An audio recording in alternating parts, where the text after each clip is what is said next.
Hey all you literary legends and luminaries, I'm Julie and welcome to another episode of Booksmart. Today's book is on a tragic historical event, one that unfortunately has way too much relevance today. It's called 67 Shots, Kent State and the End of American Innocence by Howard Means. In case you aren't familiar with Kent State, maybe this photo will jog your memory.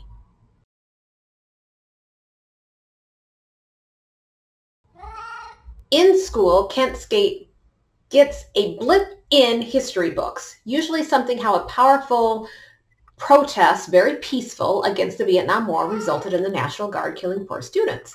As with most historical events, the truth is so much more complicated than that. I learned a lot more about the Kent State Massacre, much more than I ever knew, and I came to the table with quite a bit of information already. One of the reasons I chose to read this book is because protests are happening all the time today, always more so in nice weather rather than the dead of winter, and they seem peaceful but could turn tragic at any moment.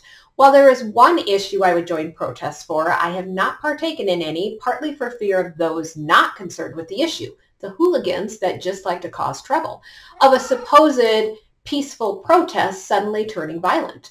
Because of all the police brutality and wars and our extreme political strife, Kent State still holds a lot of relevance today, even though it happened 54 years ago.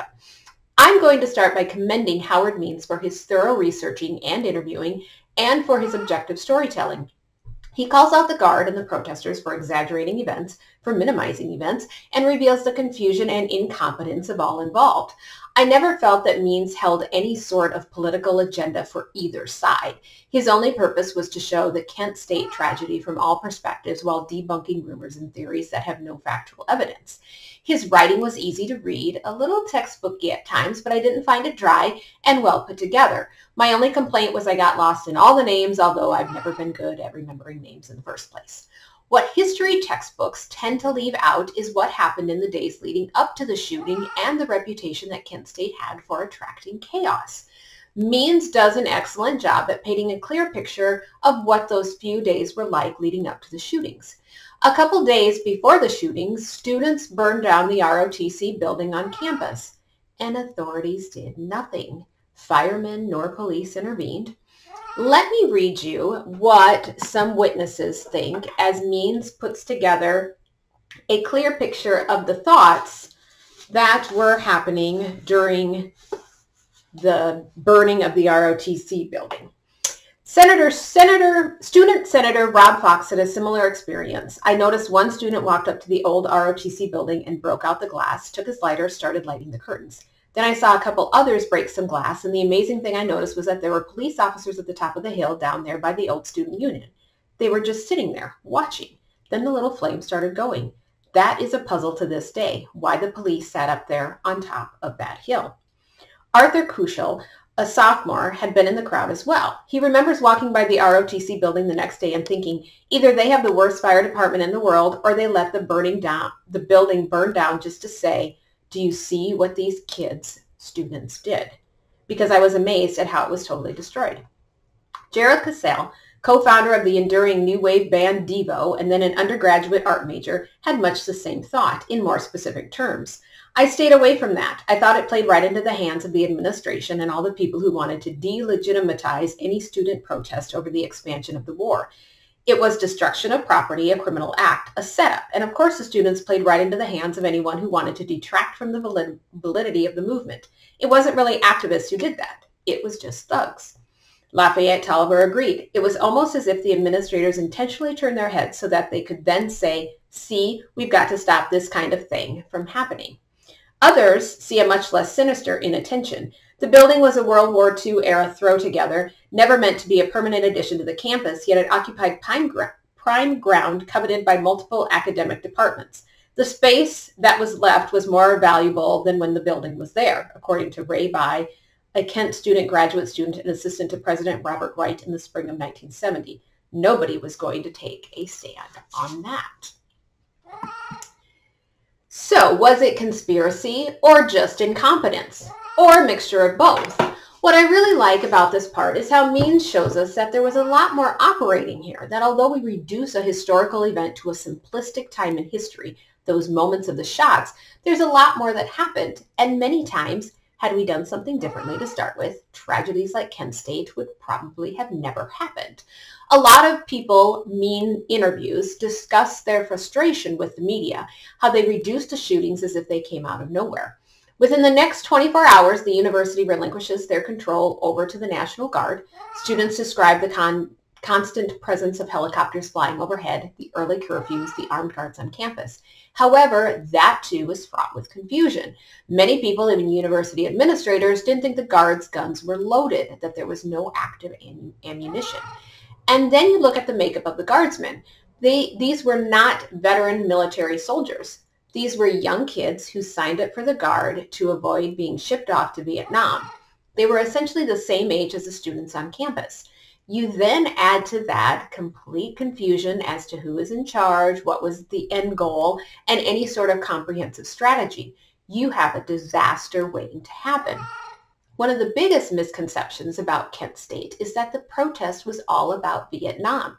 While Vietnam was a catalyst for the sequence of events, like burning down the ROTC building after Nixon declared we were extending the war to Cambodia, the protest plan for Monday, May 4th was not about Vietnam. And Means has written about this part well. It was one thing wholly predictable about Monday, May 4th, 1970, on the campus of Kent State University in Northeast Ohio. It was that students would attempt to hold a protest rally. The time was known, noon. So was the place, the southeast end of the Commons, beginning at the Victory Bell. News of the rally had been circulating around campus by word of mouth since early morning. The time and place had been posted on school bulletin boards and scribbled in chalk on classroom blackboards. By Monday morning, there would be no question to whom the protest would be directed. Not Richard Nixon, not Cambodia, not Vietnam, but the National Guardsmen present on the campus, the very ones who, without a radical change of course, would be called on to contain or disperse the gathering. Guard helicopters had been flying overhead all night, searchlights blazing, a pointed reminder of who was in charge of Kent State. The previous 3 days had amounted to an exchange of symbolic gestures, according to Joe Lewis, soon to be wounded. By Monday, though, Vietnam had receded. Cambodia had receded. It was clear that the issue was the Guards' occupation of the Kent State campus. So then, at 12:24 p.m. on May 4th, 1970, the Guard fired 67 shots, killing 4 students, wounding 9 students, one of whom was paralyzed from the waist down. This is how Means summarizes what led to the massacre, as opposed to trying to reduce it to a singular thing like the media tries to do. What we know for certain is that the outcome of the barrage, and it does not easily conform to the storyline that the Guard was protecting itself from imminent danger. Instead, there seems to have been a strange mix of intentionality, horrific judgment on multiple sides, terrible luck, preventability, and inevitability. The times, the war, the 60s, a growing generational divide, the age of Aquarius, and the age of hate all collided at Kent State University at 12:24 p.m. on May 4th, 1970, and 4 flesh and blood human beings, sons and daughters, brothers and sisters, did not survive the wreckage. So, the Guards' version, they were in imminent danger. The students' version, they weren't doing anything. This is where Means covers the details well. He describes how none of the students were charging the Guard, yet they were throwing rocks, bricks, human waste, and baggies at the Guard. Means lays out the grounds well, how far away the students were. He also shows us the confusion from a variety of sources. The primary rumor in the surrounding neighborhoods was that the Guardsmen were being killed. I wonder what the tragedy would have looked like had cell phones been invented then, because even with hundreds of people recording it and posting it online, there is still so much confusion those first few minutes after something of such magnitude happens. One of the saddest parts of Kent State, besides the 4 that were killed, was that people wished more had died. I can't even summarize it. It's just too chilling. So I'm going to read what Means wrote regarding the witness statements and what they endured after the fact. Laura Davis, who would later return to KSU as a faculty member and be instrumental in the founding of the on-campus May 4th Visitors Center, was already at home that afternoon when her dad returned from work.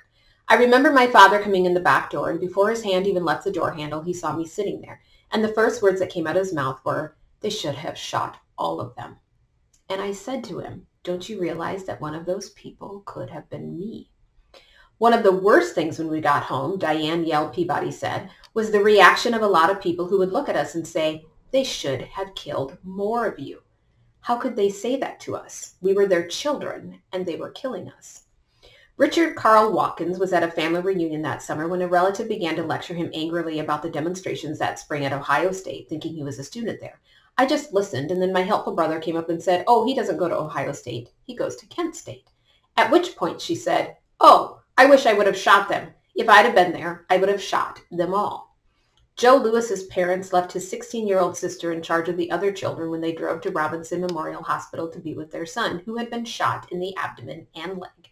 She had people call on the phone and say, "More of the students should have been killed. I hope your brother dies." Lewis told an interviewer in 2001 she should have never had to hear that. One of the first get well cards Dean Collar opened in the hospital room was filled with the same sort of vitriol. Horrible medicine for a just-turned 20-year-old who had been on the fringe of the protest and would never walk again. Mind you, he said it was a small group of people who had these extreme feelings. I took it personally, but I opened up all these dozens of cards that were very supportive. Still, even after he was out of the hospital, he ran into relatives who delivered the same message. They should have shot more of them. A letter sent to Bill Schroeder's parents read in part, "There's nothing better than a dead, destructive, riot-making communist, and that's what your son was. Be thankful he is gone." What is wrong with people? Part of what makes it so chilling is that I think it would be worse today. Stuff people post and wish upon others, it's just awful. This part just made me so mad and horribly sad that people said such things to the wounded even, and sometimes it was even their own relatives. What's even worse is that it's not that shocking, especially in today's society within our political strife and extremism. It's just so horribly awful. I had to put the book down after I read that part the first time through. In 1970, Spiro Agnew was the vice president. As a former lawyer, he said that what happened at Kent State was murder in the second degree, yet no one was convicted in the 4 student deaths.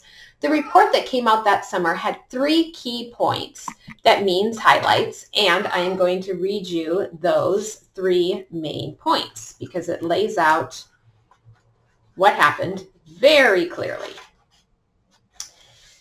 The roughly 200 demonstrators leading the heckling of National Guardsmen could have turned back by tear gas or arrests.